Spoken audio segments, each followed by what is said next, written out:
Who we having for? Imagine that. They gotta lie. They gotta lie. They gotta lie all the time. They can't even believe they own lie. You can't even believe your. So when I see certain guys, and I seen Tio his last fight, I was there front row, and I'm like, damn, this dude is like, he's like a baby Roy. Like he like doing things down flashy. Too much of it. You know, I think that he believes in himself. That's one thing. But I'm here to destroy his dreams and all that he wants to do and become. You can't take this from me. I worked very hard. At the press conference, Teofimo Lopez delivered a strong warning to Shakur Stevenson and said he will deal with him inside the ring. He explained that even if people see him as the underdog, he will prove his true ability. Lopez made it clear that doubting him is a mistake and promised a powerful performance that will clearly show his skill strength and determination. Know that. They kept that protection program. Money talk, walk. Money talk. That protection program shows Teofimo Lopez full of strong determination before his fight with Shakur Stevenson. He appears confident and fully focused. He states that he will control the fight in the ring and is prepared to prove his skill power and game plan. Lopez's mindset is very clear. He is completely committed to winning and wants to leave no doubt about his true abilities. Yeah. I'm gonna beat him up. And we know at one point you contemplated retirement. Seems like you're in a good place now. You're active. Where are you at right now? Where are you feeling about your career? Mentally, I'm in the Bahamas somewhere. Teofimo Lopez makes it clear that he will not let Shakur Stevenson take the belt he earned with hard work. He talks about the sacrifices behind his success and says the title stands for years of struggle, pain, and dedication. For Teofimo, this fight is about protecting what he built through effort and patience. He strongly believes in himself and is fully determined to defend his place in the ring. Lopez sees this moment as personal, driven by pride and hard work, and says no one can take away something he earned through blood, discipline, and commitment. Being in the ring, Yes. Shakur Stevenson, obviously you guys are both in Las Vegas. I'm hearing that you did link up today. A face-off happened between the two of you? Face-off happened, things of that nature, just to create the things that are in motion already. So we're really adamant about fighting each other next, and I can't wait for us to really lace it up. And I see him across the ring, and really when that bell rings, lights out for him. What's it like seeing him now kind of face to face? When you look at him, what do you see? Because obviously you're not locked in just yet, and the closer it gets to a fight, obviously things turn a little bit. But when you do look at Shakur, what do you think of him? I think I don't think too much of it. You know, I think that he believes in himself. That's one thing. But I'm here to destroy his dreams and all that he wants to do and become. You can't take this from me. I worked very hard for it. I've bled for this. And I'm not taking nothing from him, but I just believe that what's gonna happen next. Aoya explains the Shakur Stevenson versus Teofimo Lopez fight and says it will most likely last all 12 rounds. He believes the first 6 rounds will be very important and says Shakur may start calmly by fighting on the back foot and studying Lopez's movement. If Teofimo controls or clearly wins the early rounds, it could force Shakur to change his plan later and make the fight more competitive. Lopez is described as a fast starter who depends on early energy and explosive moments, and Aoya questions if he can keep that pace for the full fight. If Shakur feels he has lost some early rounds, he will need to open up later, which could lead to a strong finish and close title rounds. On the other hand, if Lopez drops the early rounds, Shakur could move safely toward a clear unanimous decision. Overall, this breakdown shows a smart battle where timing, stamina, and round-by-round execution will decide the winner. Shakur is going to come out and try to fight or take the fight to Tio in the first 6 rounds at all. So if he's fighting off the back foot, if Tio can make it so that he's convincingly, or he's convinced at least Shakur that he may have won 4 of the first 6 rounds, if it's 4-2 in Shakur's mind going into the second half of the fight, or if I'm looking at him stealing those first 6 rounds, then it's an interesting fight going into the tail end, because Tio, to me, is a front runner, right? I want to see if he can carry his energy and his explosiveness late in the fight and not wear down. And then when Shakur starts to open up, can you steal some of those championship rounds from him and make it like a close fight? I think if Tio comes out and does what he usually does, which is try to swarm Shakur early and keep Shakur on the defensive early, then he can try to steal a lot of those early rounds. And if he does that, then Shakur has to fight in the tail end of that fight. Now to make it real interesting.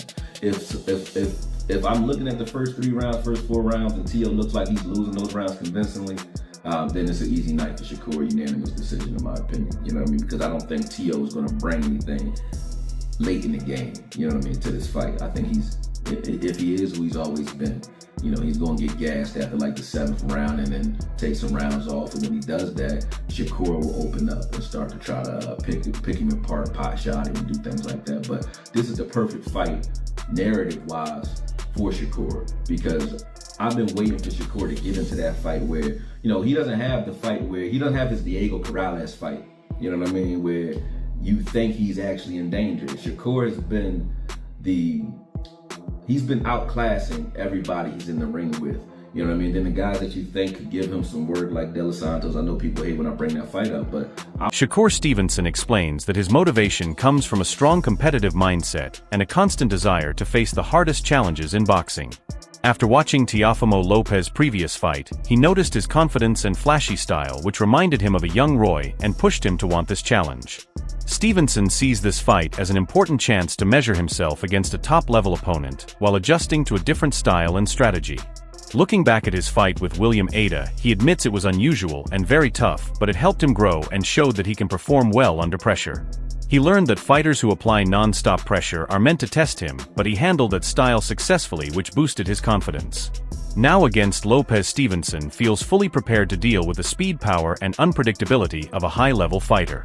With his focus ability to adjust and past experience, he believes he can handle the fight smartly and turn it into a true test of his skill, mindset, and readiness to compete at the highest level. What is it about you that has you, looking at a fighter that you know is the truth and then saying, I want to fight him?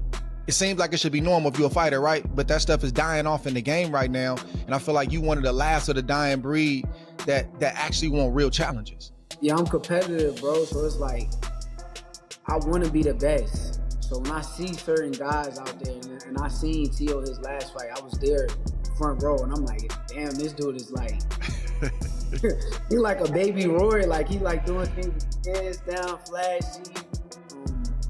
And I thought it was cool. So it kind of made me want to get in a ring with him and see if he could do them things against my style. Your last fight was against William Zepeda in July, and you fought a totally different way. It wasn't the easiest way or the best way to fight, but I think it was good for you and your development because it not only sent a message to the rest of the division, one up, your division at that time, and then the one above you, but it sent a message to the fans. But I think it also did something for you to prove to yourself that, man, listen, that wasn't like my best performance, but I showed you I can get it out the mud. What did that performance kind of do for you now that you look back at it? Honestly, I think like styles-wise, I think that Zepeda's style is the style that's supposed to give me the most trouble. Like, guys that box and give me time to think is the guys that's gonna have a fit with me all night. But the guys who press me and put me against some ropes and throw a million punches, that's the style that's supposed to give me trouble. So I went out there and I prevailed against that style, and now I'm fighting against a boxer, which for me, it just makes it more fun. I don't have to deal with a guy that's trying to like... Chris Algieri talks about why the Shakur Stevenson versus Teofimo Lopez fight is so important for boxing. He supports matchups where top fighters take risks against each other, even if it means possible losses, and says a setback does not stop a fighter from being elite. Algieri believes this fight shows that idea perfectly as a technical battle, rather than a non-stop punch fight. The skill and strategy will keep fans excited and focus on quality over quantity. He points out that if Shakur wins, it would confirm his place among the top 5 to 7 pound-for-pound fighters, though many already think he belongs there. Algieri describes the fight as a classic matchup like legendary battles between the best of a weight class. He highlights the drama, skill, and history these fights bring, showing that top-level boxing is still exciting and meaningful. Of boxing on this side of the world, listen, there's nothing like the Garden. We've both fought there many times. I fought in the big room. There's nothing like the Garden. Just the vibe, like you said, champ, that's around that. And this fight is deserving to be here. It's that good of a fight. It's that big a fight, and especially like I said, like the health of American boxing. This is one of the best fights that can be made, and putting it in the Garden just makes too much sense. But the idea of the turmoil, the eyes on it, the spectacle, the circus. Chris, you talked about the idea that Teofimo Lopez kind of lives in this. That's where he flourishes. That's what he loves. This idea that because there's so many eyeballs on it, it's going to be kind of a circus. Does that favor Teofimo a little bit when you look at the strategy? Yes, no? I'm going to say, well, I can't say for certain because there's no certain with Teofimo Lopez. He's one of the most up, down, left, right guys I've ever been around. Mercurial, we could say. I mean, yes. But when he is on, he's damn near unbeatable. I mean, he's such a good athlete. He has such a good boxing IQ. He's so physical and explosive. And again, I've said this on past shows. I've called him many times for Top Rank, been around fight weeks, and it just seems to me, the more out of sorts he seems, the more back against the wall it looks like, the more that he's an underdog, the better he performs. And this could be that kind of situation. New York is a tough place, man. They're already gibbering, going back and forth, saying like, you know, he reps Brooklyn, but there's kind of questions about his Brooklyn roots. Can he really rep Brooklyn in the way that he says he can? So he's already getting that heat for that. I don't know. It might be a good thing to kind of to poke the bear in terms of how well Teofimo is going to show up. Paulie, that's a huge. You're from Brooklyn. That's a big insult to say that you're not really from Brooklyn. Insult him a little bit. Insult him a little bit. Insult him. But I'll tell you what. There's so many thoughts in my head with this situation because. Bruce Carrington examines Teofimo Lopez's upcoming fight with Shakur Stevenson and points out a key weakness in Lopez's style. He says Lopez may have trouble handling an opponent who moves constantly and keeps good spacing despite his natural athleticism and heavy power. Carrington highlights that Stevenson's calm approach and tactical awareness could take advantage of this flaw, making Lopez overcommit or miss chances. By managing distance and pace, Stevenson can force Lopez to fight his way rather than impose his own style. Carrington also notes that while Lopez is strong in explosive attacks and aggressive moments, relying mainly on power can hurt him against a patient, mobile fighter. Stevenson's defense and ability to reset after combinations could frustrate Lopez and drain his energy over the rounds. In the end, Carrington suggests Lopez must change his movement and be more patient if he wants to overcome Stevenson's skill. The analysis shows a fight where footwork, timing, and ring sense could decide the winner, proving that athleticism alone may not be enough against a smart, disciplined opponent.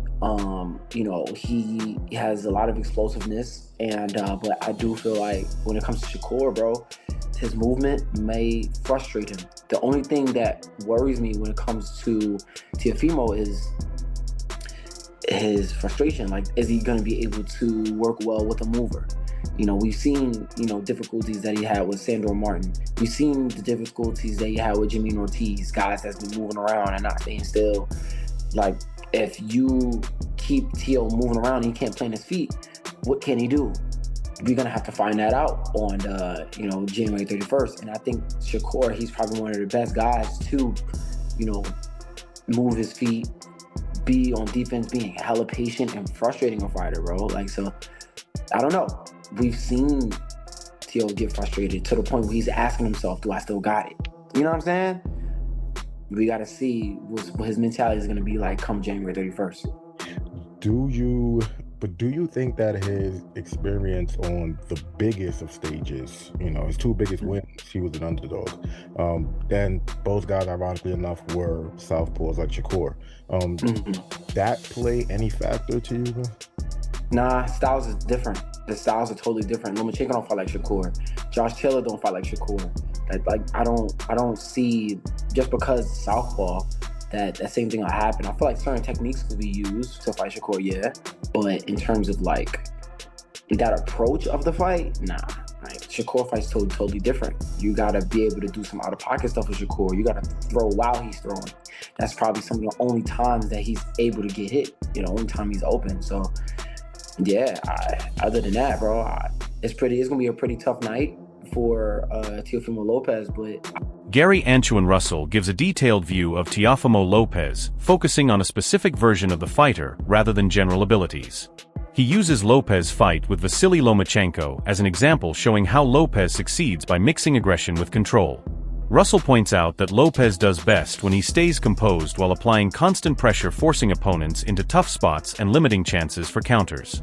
This combination of intensity and discipline makes him very hard to face. Russell explains that when Lopez fully follows his plan, pushes the pace, uses his athleticism, and times his attacks well, he can win rounds and keep even top fighters on the defensive. Yeah, nah, for sure. I mean, look, like you said, the first thing you said was bluffing McMuffin, right? So you don't think that he's gonna do that. Let's just say that's the case. Let's say he wins this fight, but he doesn't win this fight. Whatever happens. Right, because you made a statement after he said, "Oh, let's see, I'm gonna go back down to 35." So which one is it, man? He kind of 6'7" with it. So there you go. Come on, which one is it? So let's talk about 140 then, because obviously there's other champions there. One who you've been going back and forth with recently online, one that you have history with, and you got other guys, Subriel there, somebody else you had history, Richardson Hitchens. What's the route for you going forward after your next fight? After my next fight, unify. I've always let it be known. I want to be undisputed in my division. I want to unify. Anybody who got a title at the time, that's what I need to see next after my next up-and-coming fight. Gary, just talk about, obviously your division is hot right now. This fight, your fight coming up, you know, maybe one of the biggest ones in Teofimo versus Shakur. Just looking at that fight stylistically, how does it play out in the ring? It's 50-50. You know,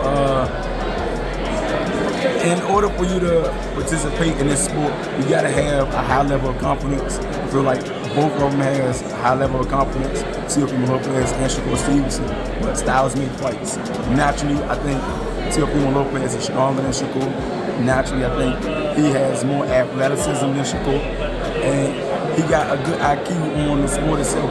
But Shakur, I feel like he's a more smarter fighter. He's a more technical fighter. You know, I'm not saying that he's a square or he's just a textbook fighter, but he's seasoned, he's poised. I feel like mentally he's more mature. Like, he don't go outside of the boundaries on. Russell also says that Lopez's power and explosiveness become even stronger when combined with careful patience, letting him land strong punches without exposing himself. By looking at the Lomachenko fight, Russell shows that Lopez's success is not just about natural talent or physical ability, but about smart planning, adaptability, and focus. The analysis highlights that a calm and strategic approach turns Lopez into a serious top-level threat in the ring. Fight to a degree. You know, that's why everybody was criticizing him. Oh, he's a born fighter. He's a careful fighter. And I feel like with Teofimo Lopez, he's going to be a careful fighter. You know, just because he's a careful fighter doesn't mean that he isn't punctual with how he do things. I think Shakur, he got a lot in this arsenal that he can use to make him be victorious as well as Teofimo Lopez. You know what I mean? So it's a 50-50 fight, and it depends on what fighters show up the night of the fight. You know? But if I had to give you my whole honest truth, if Teofimo Lopez show up and is ready to fight just like how he fought Lomachenko. That's all for today's video. Stay tuned for more. Until next time.